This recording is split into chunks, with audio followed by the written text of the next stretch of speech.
अस्सलाम वालेकुम dear students, मैं हूं इमरान सईद।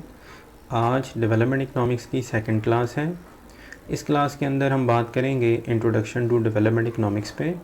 इस टॉपिक को हमने फर्दर दो छोटे पार्ट्स के अंदर डिवाइड किया है।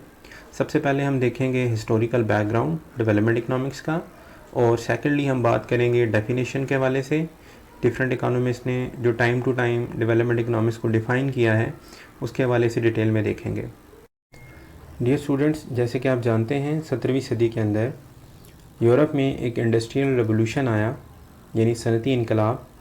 इस सनती इनकलाब के अंदर यूरोप ने मशीनरी या टेक्नोलॉजी को लेबर फोर्स के मुकाबले में ज़्यादा इस्तेमाल किया।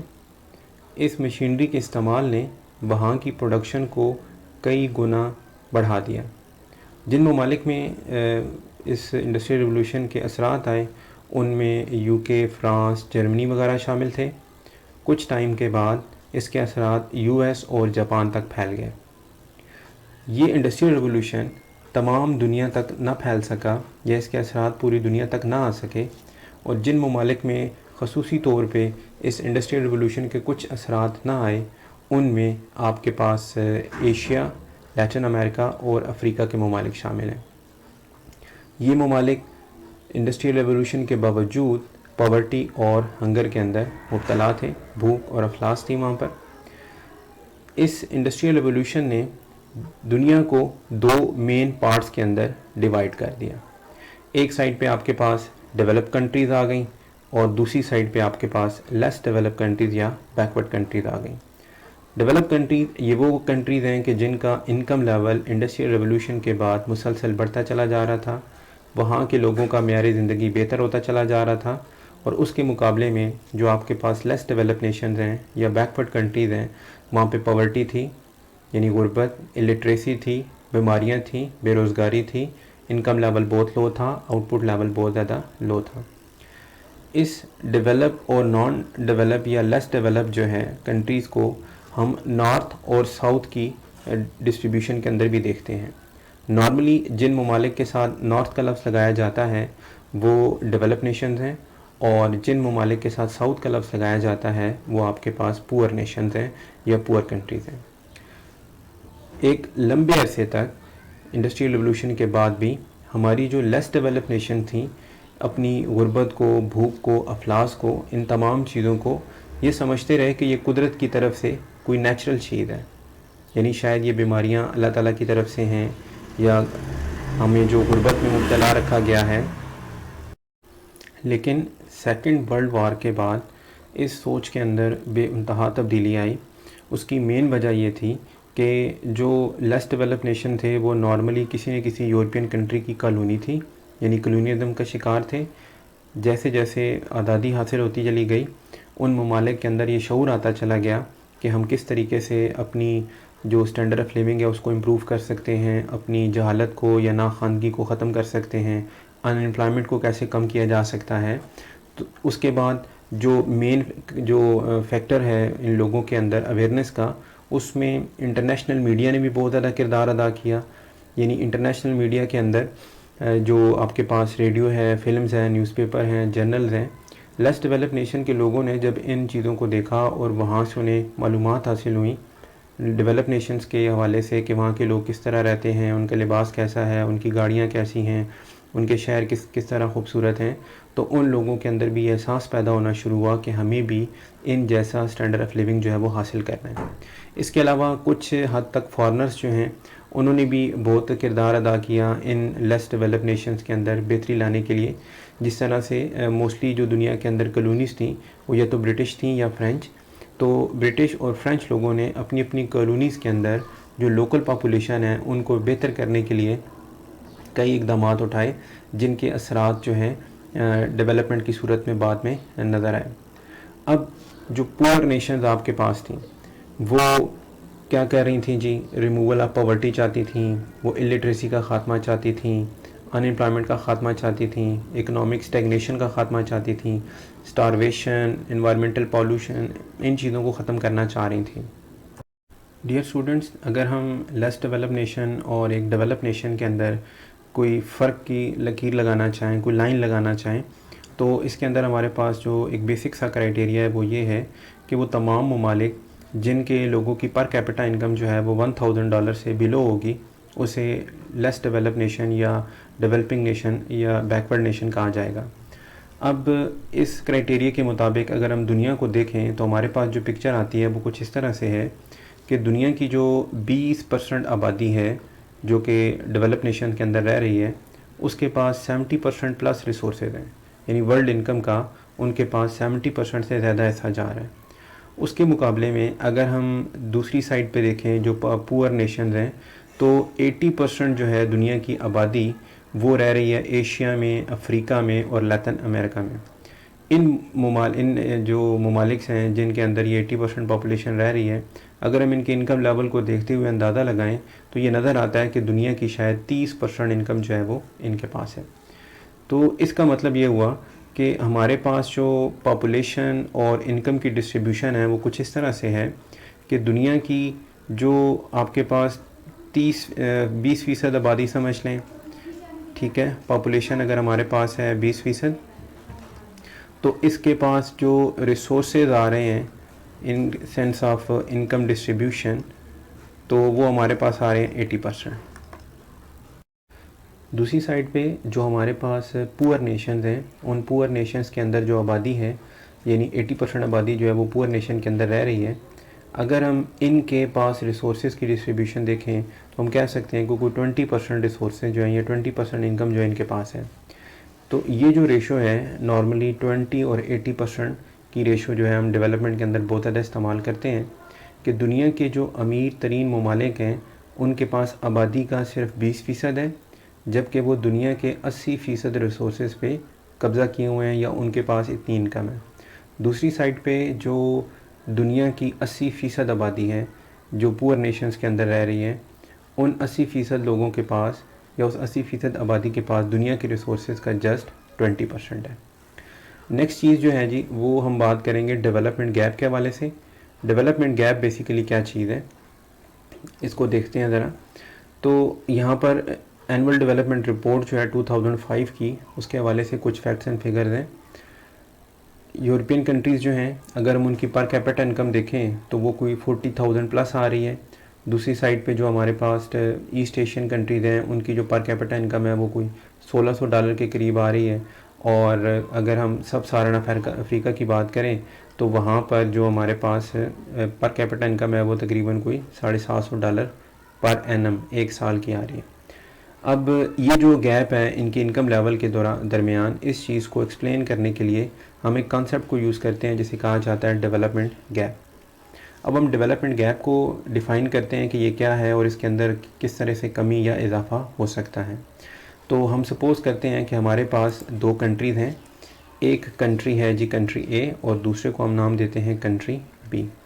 कंट्री ए जो है अगर हम इसकी per capita per annum income जो है वो लेते हैं $1000 और इसके मुकाबले में दूसरी साइड पे हमारे पास है कंट्री बी। तो कंट्री बी के हमारे पास जो इनकम है वो सपोज आपके पास है जी $10,000। अब अगर हम सपोज़ करते हैं कि दोनों कंट्रीज़ जो हैं वो 2% के साथ ग्रो कर रहे हैं। अब जो 2% के साथ ग्रो करेंगे तो हमारे पास जो कंट्री ए है जिसकी हमने सपोज़ $1000 जो है वो पर कैपिटा इनकम ली है, ये बढ़कर पहुंच जाएगी $1020 के ऊपर।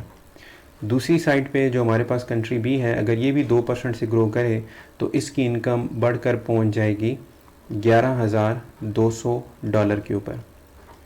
अब अगर हम इन दोनों के गैप को देखें तो जब डेवलपमेंट नहीं हुई थी तो इन दोनों के दरमियान जो गैप था वो था तकरीबन कोई $900 का। अब जब 2% से दोनों ग्रो कर गए तो अब इनका जो गैप है वो तकरीबन हो चुका है $1,180 का। तो इसका मतलब ये हुआ कि दोनों कंट्रीज़ जो हैं उनकी जीडीपी ग्रोथ रेट या नेशनल इनकम का ग्रोथ रेट जो है वो 2% है, लेकिन देखें आपके पास जो गैप है वो शायद $9,000 से इंक्रीज़ करके $10,180 हो चुका है। इसका मतलब है जैसे जैसे दोनों कंट्रीज़ सेम ग्रोथ रेट के साथ आगे जाते रहेंगे दोनों के दरमियान ये गैप जो है इसमें इजाफा होता चला जाएगा।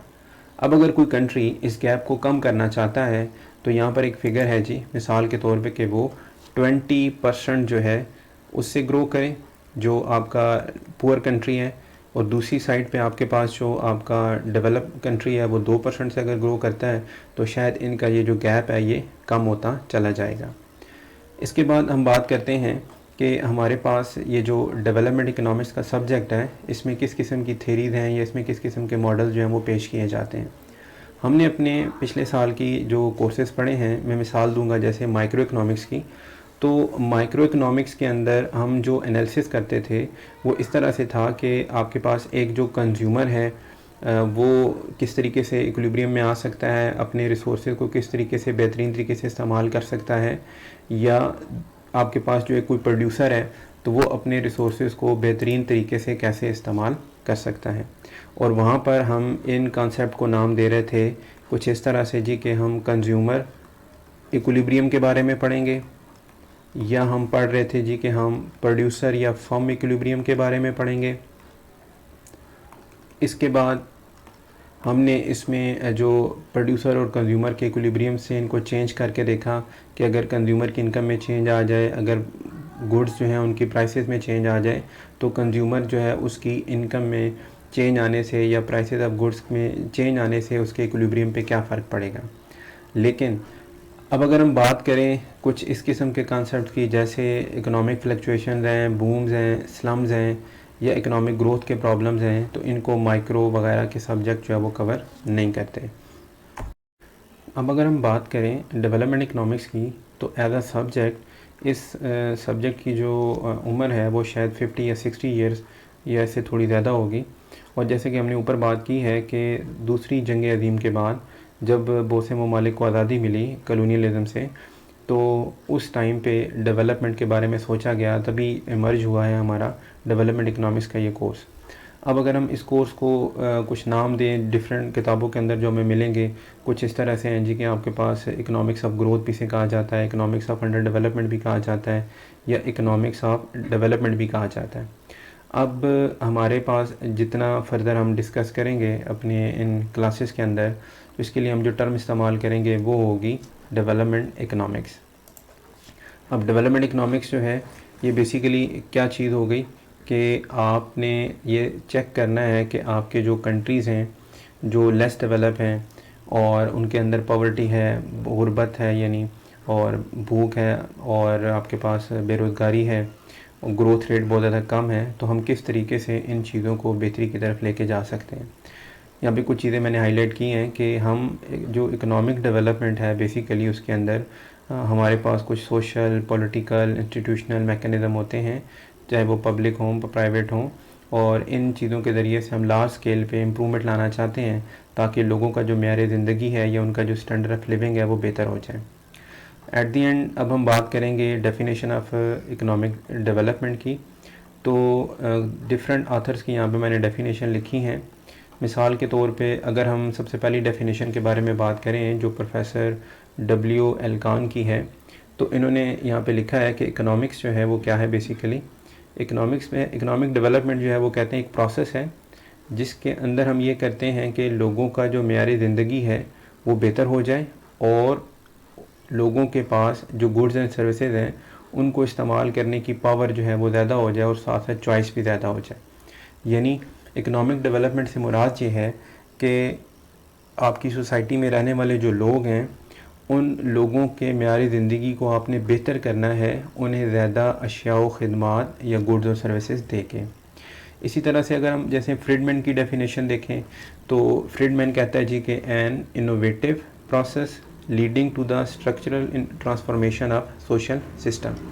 यानी आपने इनोवेटिव प्रोसेस के ज़रिए इनोवेशन करके अपने स्ट्रक्चरल ट्रांसफॉर्मेशन करनी है सोसाइटी के अंदर। स्ट्रक्चरल ट्रांसफॉर्मेशन क्या चीज़ है? बेसिकली स्ट्रक्चरल ट्रांसफॉर्मेशन ये है, मिसाल के तौर पे जैसे हम पाकिस्तान के बारे में बात करते हैं तो हम कहते हैं कि पाकिस्तान जो है ये एक एग्रीकल्चर जो है वो कंट्री है। अब हमारी बेस जो है वो एग्रीकल्चर है, लेकिन अगर हम ये करते हैं कि पाकिस्तान को एग्रीकल्चर से इंडस्ट्री की तरफ जो है वो शिफ्ट कर देते हैं, यानी हम इसकी जो बेस है वो एग्रीकल्चर के बजाय इंडस्ट्री बना देते हैं, तो अब हमने इसको स्ट्रक्चरली ट्रांसफॉर्म कर दिया, हमने अपनी कंट्री का स्ट्रक्चर चेंज कर दिया। एक एग्रेरियन इकॉनमी से, एक ज़रूरी मुल्क से हमारा जो मुल्क है वो एक इंडस्ट्रियल कंट्री या सनती मुल्क बन चुका है। और भी एक दो डेफिनेशन है, लेकिन जो सबसे बेहतर डेफिनेशन अब तक मानी जाती है हम डायरेक्टली उस पर जाते हैं। और ये डेफिनेशन जो है ये दी गई है जी मेयर एंड बाल्डन की जानिब से। इस डेफिनेशन को अगर हम देखें तो इसके अंदर वो ये कहते हैं जी कि economic development is a process, ठीक है, एक प्रोसेस है whereby an economy real national income increases over a long period of time, and if the rate of development is greater than the rate of growth of population, then the per capita in real income will increases।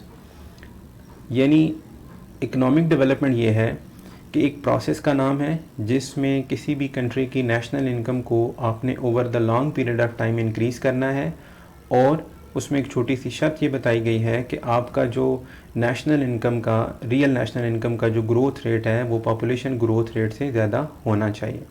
अब अगर हम इस definition को points के अंदर बताना चाहें तो हम बेसिकली 5 पॉइंट्स के बारे में बात करेंगे।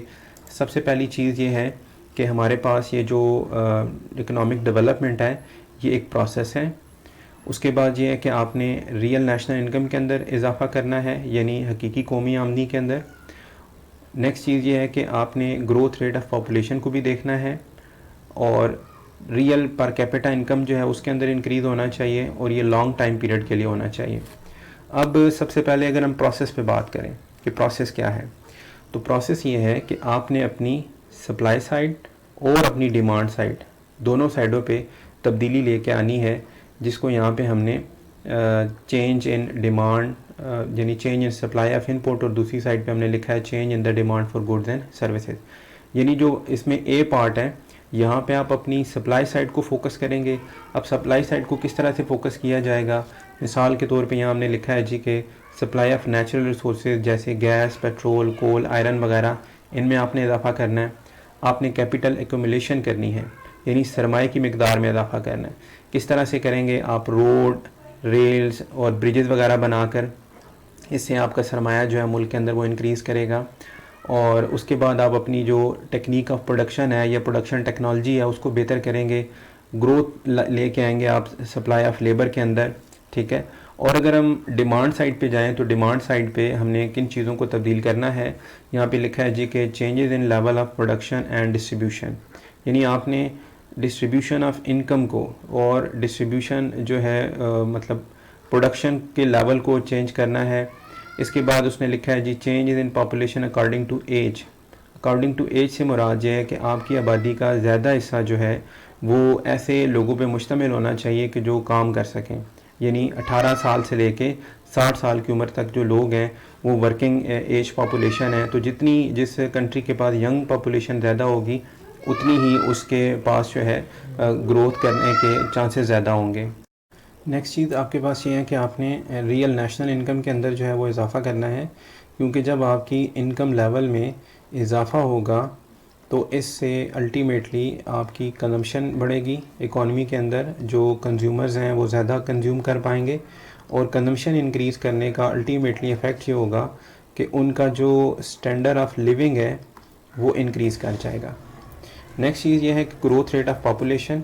इस ग्रोथ रेट ऑफ पॉपुलेशन को कंपेयर करना होता है आपने growth rate of national income से, यानी जो मेयर एंड बाल्डन के ख्याल में अगर कोई कंट्री ग्रो करना चाहता है, डेवलप होना चाहता है, तो उसके लिए ये है कि उसका जो पॉपुलेशन ग्रोथ रेट है वो बेसिकली कम होना चाहिए उनके नेशनल इनकम के ग्रोथ रेट से। सपोज़ करते हैं कि कोई कंट्री जैसे लाइक पाकिस्तान हम बात करें तो हमारा जो पॉपुलेशन ग्रोथ रेट है वो कोई 2% के आसपास है।